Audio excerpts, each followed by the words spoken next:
पति, पत्नी और नौकरानी। शीतल और अभिमन्यु की शादी को 5 साल हो चुके थे, लेकिन अभी तक उनका कोई बच्चा नहीं हुआ था। इसकी वजह से शीतल और अभिमन्यु परेशान रहते थे, लेकिन उन दोनों से ज्यादा परेशान थी शीतल की सास, यानी अभिमन्यु की माँ जानकी देवी। जानकी देवी चाहती थी कि जल्दी से जल्दी उनकी गोद में पोता या पोती आ जाए, और इसीलिए वो अपनी बहू शीतल को लेकर एक दिन हॉस्पिटल पहुंची।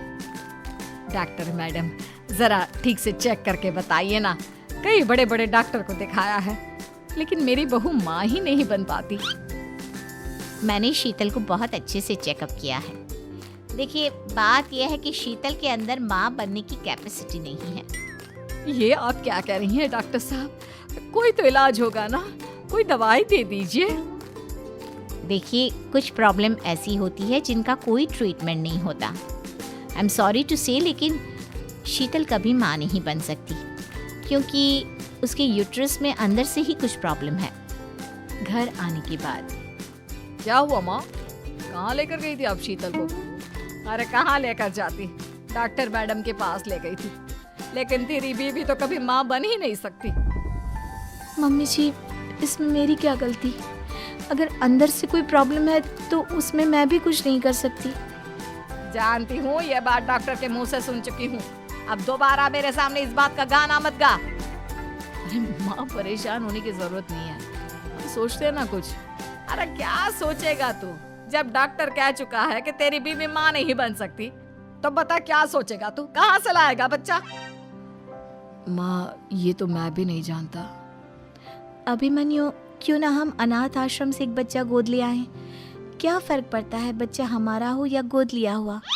आई बड़ी बातें बनाने वाली, क्या फर्क पड़ता है? अरे क्यों फर्क नहीं पड़ता?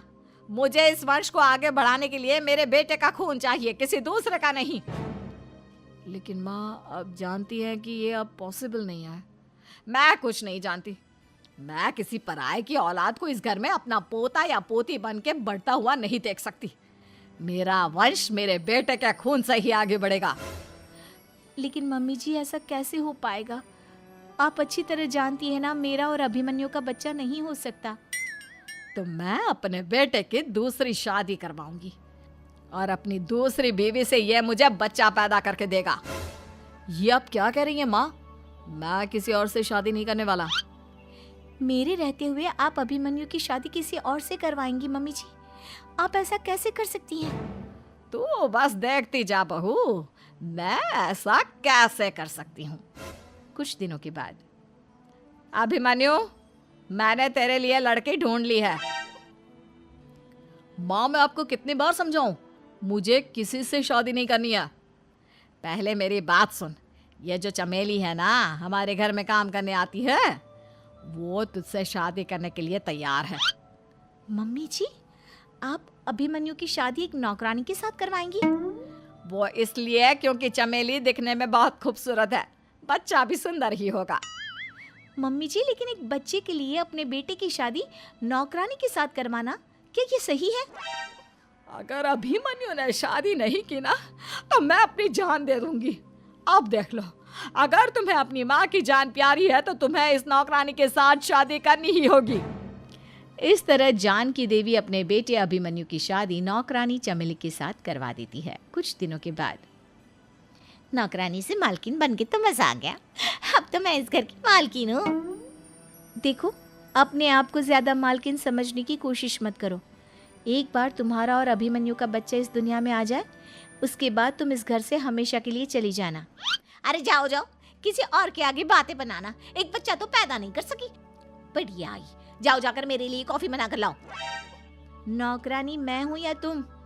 मम्मी जी, देखिए ना शीतल मुझसे किस तरह से बात कर रही है। शीतल, तुम्हें पता है ना चमेली प्रेग्नेंट है, मेरे बेटे के बच्चे की माँ बनने वाली है। वो जैसा कहती है वैसा करो। लेकिन मम्मी जी, वो मुझे नौकरों की तरह ट्रीट कर रही है। अरे तो करेगी ना, वैसे भी बहू तुम हो किस काम की, एक बच्चा तो पैदा नहीं कर सकती। जाओ अब घर के सारे काम करो और चमेली को आराम करने दो। थैंक यू मम्मी जी, भगवान आपका भला करे। आप नहीं होती तो मैं नौकरानी से महारानी कैसे बनती। देखो, तुम्हें जो चाहिए सब मिलेगा, खूब खाओ पियो, मजे की जिंदगी जियो, लेकिन बस मुझे एक बच्चा पैदा करके दे दो। कुछ दिनों के बाद, मम्मी, बच्चे के लिए आपने मेरी शादी चमेली के साथ करवा तो दी, लेकिन दिन और रात का चैन मिट गया है। सारा दिन शीतल और चमेली की बहस चलती रहती है। अब शीतल को इस घर में रखने से क्या होगा? मैं तो कहती हूँ उसे घर से निकाल दो, है भी किस काम की। मैं ऐसा नहीं कर सकता माँ, वो मेरी पत्नी है, उससे बहुत प्यार करता हूँ मैं। तुम्हारी पत्नी चमेली है, चमेली, उससे प्यार करो। अरे तुम्हारे बच्चे को जन्म देने वाली है वो। अभिमन्यु, मैं खुद ही इस घर से चली जाती हूँ। वैसे भी अपने ही घर में नौकरों की तरह रहकर परेशान हो चुकी हूँ। घर की नौकरानी मेरे ऊपर हुक्म चलाती है, वो तुम्हारी पत्नी बन चुकी है।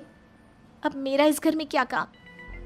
अभिमन्यु के बार बार रोकने पर भी शीतल उस घर से चली जाती है। कुछ दिनों के बाद चमेली एक बच्चे को जन्म देती है। भगवान ने मेरी सुन ली, मेरे बेटे का घर भर गया, उसका अपना बच्चा इस दुनिया में आ गया। मम्मी जी, बच्चे को हाथ लगाने से पहले मेरी एक शर्त तो सुन लो। तुम कहना क्या चाहती हो चमेली? आपकी मम्मी को बहुत शौक था ना अपने पोते को खिलाने का। अब देखो, इस दुनिया में हर चीज की कोई ना कोई कीमत तो होती है। तुम अपनी आधी प्रॉपर्टी मेरे नाम कर दो, बच्चा तुम्हारे नाम। अरे लेकिन मैंने अपने बेटे से तुम्हारी शादी करवाई है, अब ये सौदेबाजी कहाँ से आ गई? जो औरत अपनी बहू को घर से निकाल कर एक नौकरानी के साथ अपने बेटे की शादी करवा दे, वो तो सौदेबाजी कर ही सकती है ना। उसका कैसे भरोसा कर सकते हैं? मुझे बस आप लोगों की प्रॉपर्टी चाहिए, उसके बाद ही बच्चे को आप हाथ लगा सकते हैं। मैंने कहा था ना मम्मी, आप गलत कर रही हैं। देखिए, उसका नतीजा आपके सामने है। जब शीतल को पता चलता है कि अभिमन्यु और चमेली का बच्चा दुनिया में आ गया है, तो वो अपने घर पहुंचती है। अभिमन्यु, कहाँ है आपका बच्चा? क्या मैं उसे देख सकती हूँ? कुछ भी मत पूछो शीतल, माँ की हुई एक गलती हम लोगों पर भारी पड़ रही है। वो नौकरानी अपनी औकात पर आ गई है और अब हमसे अपनी आधी प्रॉपर्टी मांग रही है, वो भी बच्चे के बदले में। एक बात कहूँ अभिमन्यु, आप उससे कुछ भी देने से मना कर दो। अरे कैसी बात कर रही हो? मेरे बेटे की औलाद है उसके पास, ऐसे कैसे मना कर दे? मम्मी जी, वो अभिमन्यु का बच्चा नहीं है, वो चमेली और उसके बॉयफ्रेंड का बच्चा है। ये तुम क्या कह रही हो शीतल? ये देखिए वीडियो। चमेली और उसका बॉयफ्रेंड आपस में बातें कर रहे हैं कि उन दोनों ने मिलकर आपको बेवकूफ़ बनाया है और अब इस बच्चे के बदले आपसे प्रॉपर्टी भी हड़प लेंगे। हे भगवान, ये मुझसे क्या हो गया? ना तो बच्चा मिला और अपने बेटे की नौकरानी के साथ शादी करवा दी सो अलग। अब क्या होगा? मुझे माफ़ कर दो शीतल, मेरी वजह से तुम्हें बहुत तकलीफ हुई है। अभिमन्यु, मैंने कहा ना, उस नौकरानी को उसके बच्चे सहित इस घर से बाहर निकाल दो। लगता है मेरे अभिमन्यु का बाप बनने का सपना अधूरा ही रह जाएगा। अभिमन्यु, अपनी मम्मी से कहो कि परेशान ना हो। आपको याद है, एक बार हम एक IVF सेंटर गए थे, मैंने फिर से वहाँ जाकर बात की थी और आपको पता है, इस बार मैं प्रेग्नेंट हूँ, क्योंकि हमने वहाँ पर प्रोसीजर करवाया था जिसकी वजह से मैं प्रेग्नेंट हो गई थी और इस बात का पता मुझे बस कुछ महीने पहले ही लगा है। हमारा बच्चा इस दुनिया में आने वाला है अभिमन्यु। मुझे माफ कर दो शीतल बहू, मुझसे बहुत बड़ी गलती हो गई। कोई बात नहीं माँ, लेकिन अब हमें उस धोखेबाज नौकरानी को इस घर से